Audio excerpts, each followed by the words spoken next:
नमस्कार दोस्तों। आज के वीडियो में हम बात करने वाले हैं क्लोपिडोग्रेल टेबलेट के बारे में। आज हम जानेंगे कि ये टेबलेट कौन सी कैटेगरी की दवा है, इसके कौन कौन से पॉपुलर ब्रांड नेम मार्केट में आते हैं, इस दवा का उपयोग कहाँ कहाँ किया जाता है, इसके क्या क्या साइड इफ़ेक्ट है, इस दवा को कितनी मात्रा में और कब लेना चाहिए और इस दवा को लेते समय क्या क्या सावधानियाँ रखनी चाहिए। तो ये सभी बातें जानने के लिए वीडियो को पूरा देखें, जिससे आपके सारे कंसेप्ट क्लियर हो सके। अगर आप चैनल पर पहली बार आए हैं तो चैनल को सब्सक्राइब कर बेल आइकन अवश्य दबाएं, जिससे नई नई जानकारी आपको हमेशा मिलती रहे। तो चलिए यहाँ से आज कुछ नया सीखते हैं।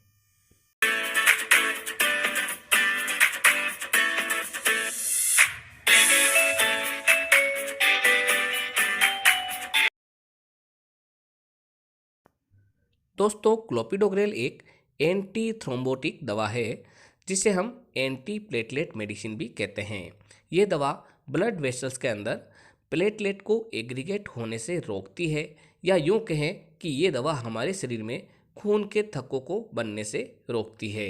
इस दवा को दूसरी एंटी प्लेटलेट मेडिसिन जैसे कि एस्प्रिन आदि के साथ में कंबाइंड करके भी दिया जा सकता है। ये दवा उस मरीज को नहीं दी जाती है जिसमें कोई ब्लीडिंग डिसऑर्डर हो या खून बहने की संभावना हो। दोस्तों, अगर हम इस दवा की स्ट्रेंथ की बात करें तो ये दवा मार्केट में 75 मिलीग्राम व 150 मिलीग्राम की स्ट्रेंथ में अवेलेबल है।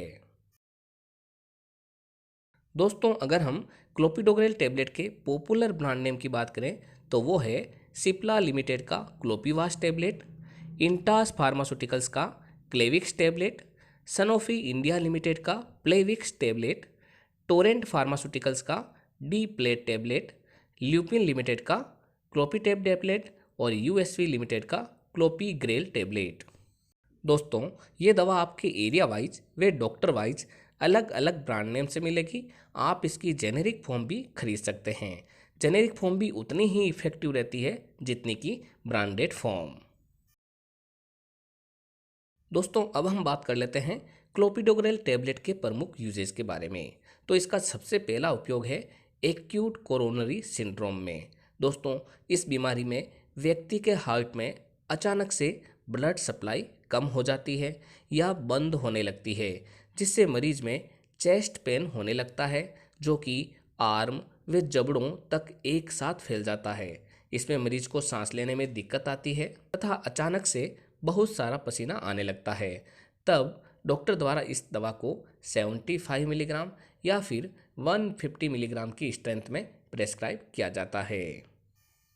दोस्तों, इसका अगला उपयोग है इस्चेमिक स्ट्रोक नामक बीमारी में।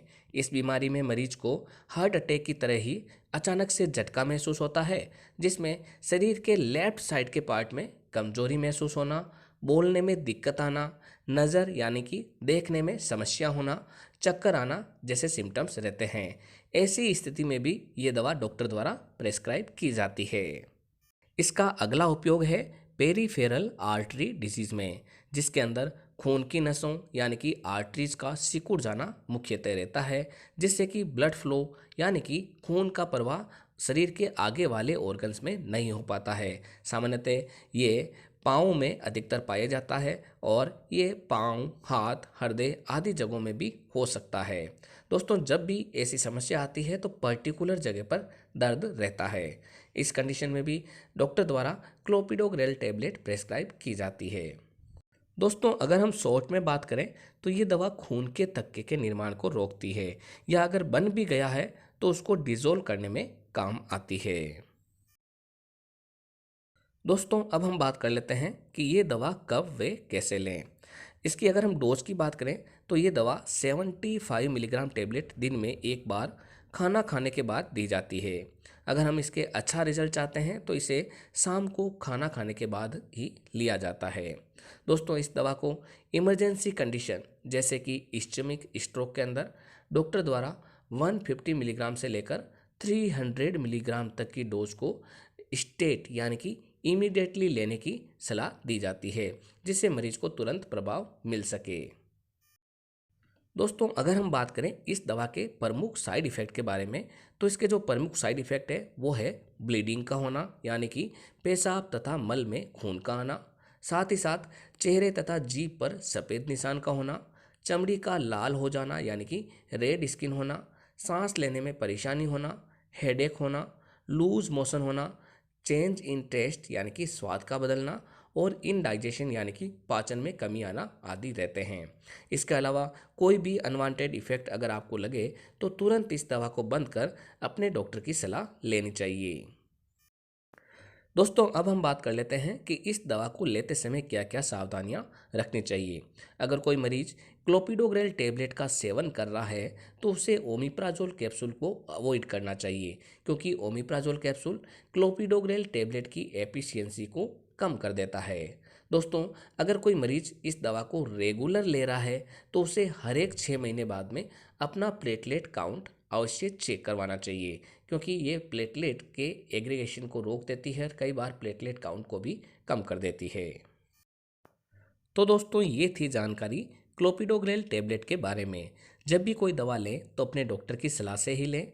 इसी तरीके के वीडियो देखने के लिए हमारे चैनल को सब्सक्राइब कर बेल आइकन अवश्य दबाएं, जिससे नई नई जानकारी आपको सही समय पर मिलती रहे।